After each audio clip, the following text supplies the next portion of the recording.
Well, I certainly hope that is the case, that it is fresh, and that I'm not, beating the proverbial dead horse in front of a lot of people. So we'll see how that goes. The first thing I want to say is that the picture of our sysadmin there on the beach was my goal in this entire project, was to be able to do that, from an airplane if I needed to, be able to make that call and have my disaster recovery happen. Because if you look at everything that you've said already, Pat, all of these different ways of the traditional way of doing disaster recovery are just terrible ideas when you think about it, in actually being able to accomplish something and salvage your business from a situation that may not actually be a disaster. A localized power outage due to a cable cut that only affects your building isn't necessarily a disaster in the traditional sense of the word, but it certainly is for your business, and that's what we're trying to do, is we're actually trying to prevent a disaster. So I like to coin the new phrase disaster prevention. When thinking about your business, what you're trying to do is make something that's outside of your scope and outside of your ability to handle, keep that from being a disaster for your business. Yeah, so with those as the goals, the driving factors being able to continue business operations, whenever we need to, for whatever the reason is that we have a particular issue. And what we needed to do is we needed to stop and ask the business a lot of questions. And are we going to do, recovery as a service, backup as a service? Are we going to do a hot site, a warm site? How are we going to accomplish what the business needs us to be able to do so that they can continue business, making product, selling product, and making money during whatever the issue is that we're trying to deal with? And the first thing we had to really look at was the return to operation and the recovery point objectives for the specific applications and the data that we needed. And that was very difficult for our business unit because they had never done that before. So we were asking them some questions about what's really important, what do we need to be able to get through the next 24 hours. After that, what does it take to get through the next 48 hours, the next week, the next month? And being able to move from the original answer was, we need everything that we have today available, in an hour someplace else.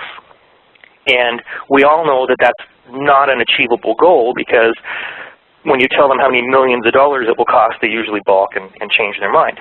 So getting the business units on board to be able to say, these handful of systems are the really urgent systems that we need up right away. These can fall into a longer SLA if needed, and then these other systems can move, even further down. Those become probably the hardest questions to ask, and we as a technology group have to push back on them and ask the question again, why? Why do we need to spend extra money on that? Because it's coming out of their budget too. So once we've done that, then we move on to what's it going to take to get this accomplished? Do we have bandwidth available to be able to actually move this data from one place to another in a reasonable time frame? How much is it going to cost us to do that? Can we upgrade? Is it even available to us to be able to do that? And do we need to bring another carrier in so that we're not saturating our primary line while we're doing this? That becomes another important part of the conversation. The next line here about how much am I protecting, it seems a little cart before the horse, if you will, but once you get done, the questions we've asked already was, okay, well, we didn't really understand how much our data was changing and how long it took to replicate those changes to an off-site location, no matter what your method is. So you have to understand your own systems, your own applications, how they interact with everything else in your system, how they interact with databases, DNS servers, Active Directory, all these different things you have to know and understand, or any disaster recovery or backup plan is not going to work for you, because you're not going to know what it's going to take to get from point A to point B. And then, what am I protecting against? You know, we kind of bounced around that a little bit earlier too, and the reality there is we're not 100% sure what we're protecting against. Is it, you know, an errant employee that makes a mistake? Is it a fiber cut because AT&T is out working in the street? All of these different things make us have to ask those questions, and we have a hard time answering them because we're not really sure. So the bottom line is we have to protect ourselves from all possibilities. And again, something as simple as a power outage can be easily as devastating as a regional earthquake or ice storm or anything else. It may only affect my building, but from a business perspective, that could put me out of business if I don't have something in place to get me down the road.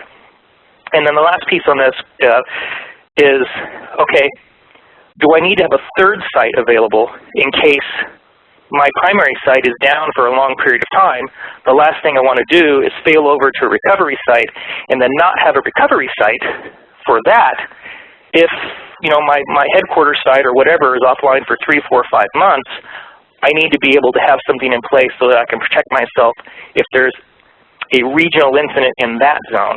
You know, if I replicate my data to Indianapolis, wintertime is coming, there's a possibility that an ice storm could take me out there, and now I'm up a creek without a paddle. So all of these things have to be looked at when you're trying to figure out what the approach is for you. So what we did was we went ahead and came up with a hybrid solution using recovery as a service and backup as a service, as a blended approach.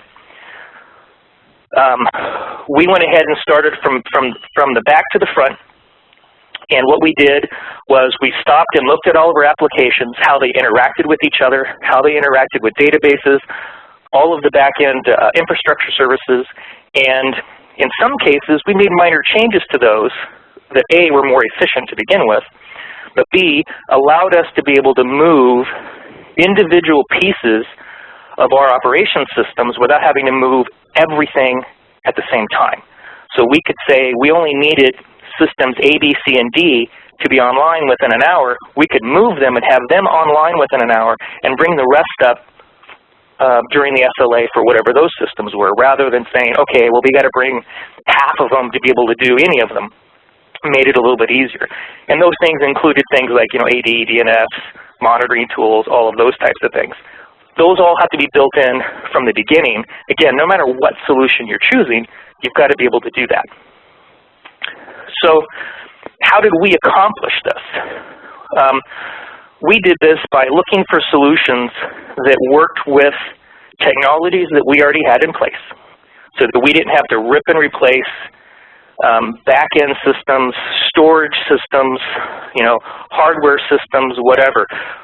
We're all running light, we're all running thin, we have turnover. We need to make sure that what we have today is going to work for us tomorrow.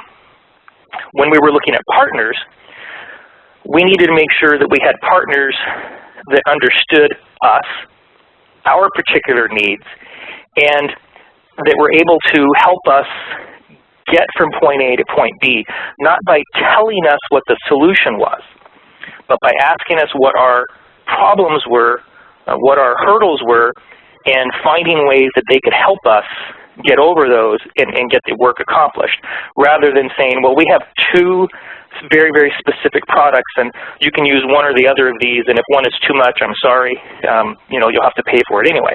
So being able to adapt to that was very good for us. The other big piece was not having to buy a lot of hardware, not having to buy a lot of software. In this particular instance, with Bluelock, we pay for what we use when we use it. If we need more, we pay more. If we need less, we pay less. We're not out buying a block of licenses that we have to use and we have to fit in and we have to try to stick with. We're able to adapt and flex within that. And then the last piece for us was being able to leverage everything that we already had in place to be able to help us protect beyond this disaster recovery or disaster prevention scenario, making sure that we are able to protect ourselves from that errant employee or the inadvertent power down of a system or a rack going down because of power issues that are very, very localized, making sure that we had other copies available to us on site that we could recover from these minor outages. And those are things that we learned as we decided that we needed to go through the systems, figure out how they work, and develop that run book. And that run book is the most important piece of the entire thing.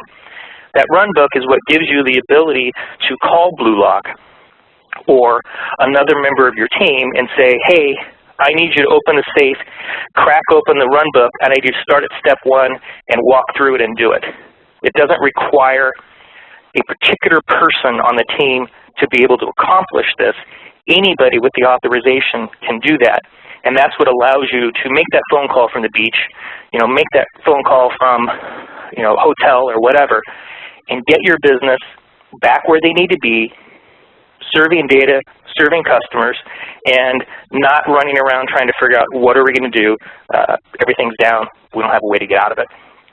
So that was kind of the thought process we went through, and obviously there was a lot more into that, but it got us where we needed to go. And at the end of the day, Bluelock was able to give us a solution that fit very, very well into our organization. It operates like it's a planned piece of our operation, and they operate like they are members of our team as far as we're concerned, very knowledgeable and able to do these implementations for us at the drop of the hat. So with that, I'll give it back to Pat, and I think we've got some questions coming up.